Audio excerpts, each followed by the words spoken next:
My boss said, "We're not paying for your little $2,000 vacation," denying my work travel. A letter from our largest client arrived during the board meeting. The CEO read it. His expression froze. He slid it to our lawyer, whose only question was, "Where is she?" I used to be the invisible employee. You know, the type. The one who fixes everything but gets zero credit. While my boss, Marcus, took credit for my work in meetings, I was the one making panicked calls to suppliers at 3 a.m. and saving million-dollar deals with duct tape and determination. For 8 years, I kept our company running. When our Detroit factory almost shut down because of broken equipment, I called in a favor from an old contact in Serbia. When a shipment got lost in China, I fixed it with 3 phone calls and some creative problem solving. Marcus would tell the board it was his leadership that saved the day. My reward? Being asked to take notes and grab sparkling water for executives. Then came the email that changed everything. Our biggest supplier, Kovac Tech from Hungary, sent a message. They made a specialized computer chip that powered 40% of our company's revenue. Without them, we were done. The founder, Istvan Kovac, said they were changing their buyer list. If we wanted to stay on it, someone needed to attend their annual summit in Budapest in person. I asked Marcus for approval. Just $2,000 for the trip. I explained how critical this was, how we'd lose everything without this relationship. He literally laughed at me. "We're not paying for your little vacation, Brittany. We have real priorities." I didn't argue. I just smiled that smile women perfect when they're being insulted and dismissed. That night, I did something crazy. I booked the trip myself, used my own money, my own vacation days, and a credit card I'd been saving for emergencies. Here's what Marcus didn't know. 10 years ago, Istvan's daughter came to America for a project. Her translator bailed. She got food poisoning, and everyone panicked. I was the only one who helped her, found her medicine, stayed with her, called her father when she was scared. We stayed in touch over the years. Christmas cards, birthday emails, small kindnesses that seemed meaningless until they weren't. At the summit, Istvan pulled me aside. "Your company sent no one again." His voice was quiet, but sharp. I sent 4 emails, 2 calls, silence. Then he said something that stopped my heart. "I don't trust them anymore, but I trust you. Will you represent us in America? Not your company. You personally." I was terrified.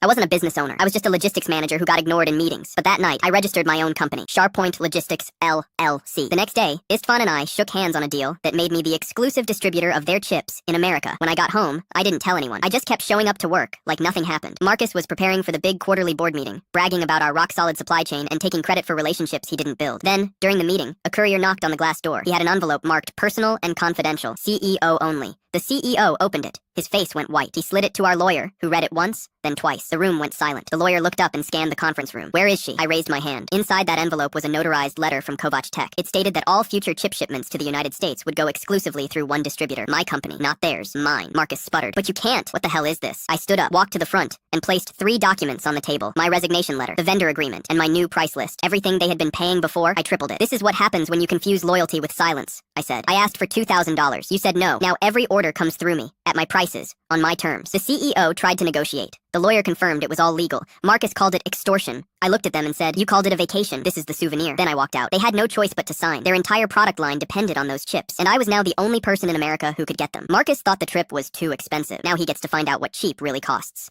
My math teacher was so bad at math, I ended up teaching the whole class. I was getting Fs in math despite spending hours on homework every night. My mom, who's an accountant, decided to sit with me one evening to figure out what was going wrong. She watched me solve problems perfectly, then looked at my graded tests in complete shock. "Honey, you got every single answer right, but she marked them all wrong," she said, pulling out her calculator. We spent the next 2 hours going through my failed tests. Every problem I solved correctly was marked incorrect, while the few I actually got wrong were marked right. My teacher was literally grading backwards. The next day, I quietly asked 3 classmates to show me their tests. Same thing. Perfect answers marked wrong. Actual mistakes marked correct. Sarah, the smartest girl in school, was failing math for the first time in her life. Even Jake, who everyone knew was terrible at math, was confused why he suddenly had a B+ when he knew he bombed every test. I convinced them to bring their tests home for their parents to check. Within 24 hours, I had 5 angry parents calling each other. Sarah's dad, who's a college math professor, was furious. He'd been tutoring Sarah extra hours, thinking she was struggling when she was actually solving everything perfectly. We decided to test our theory. During the next class, I raised my hand and asked Mrs. Andrea to solve problem number 7 from our homework on the board. She confidently walked up and wrote out a solution. It was completely wrong. I asked her to double check it, and she got a different wrong answer. The third time, she got frustrated and said, "This is why you students struggle. You overthink everything." That's when Sarah stood up and politely said, "Mrs. Andrea, I think there might be an error. Could you show us how you got that answer step by step?" Mrs. Andrea's face went pale as she realized the entire class was staring at her work. She tried to erase it, but Jake had already taken a photo. The photo went straight to Sarah's dad, who forwarded it to the principal with a detailed analysis of how wrong it was. By lunch, 3 parents were in the principal's office with stacks of incorrectly graded tests. The principal pulled our entire class out for individual math assessments with the other math teachers. The results were devastating. Our class average was 89% when properly graded, making us the highest performing math class in the school. Mrs. Andrea had been failing students who were actually excelling and passing students who needed serious help. The school board called an emergency meeting that night. Turns out Mrs. Andrea had been faking her way through teaching for 3 years. She'd been using answer keys from old textbooks that had different problem sets. She never actually solved a single problem herself, just copied answers that didn't match our questions. The school had to hire tutors for students in other classes who thought they were good good at math, but had learned everything wrong. The best part? They asked my mom to substitute teach until they found a replacement. For 6 weeks, I got to watch my classmates finally understand why they'd been so confused. Sarah's dad even came in as a guest lecturer. Turns out when you have teachers who actually know math, students tend to excel at it.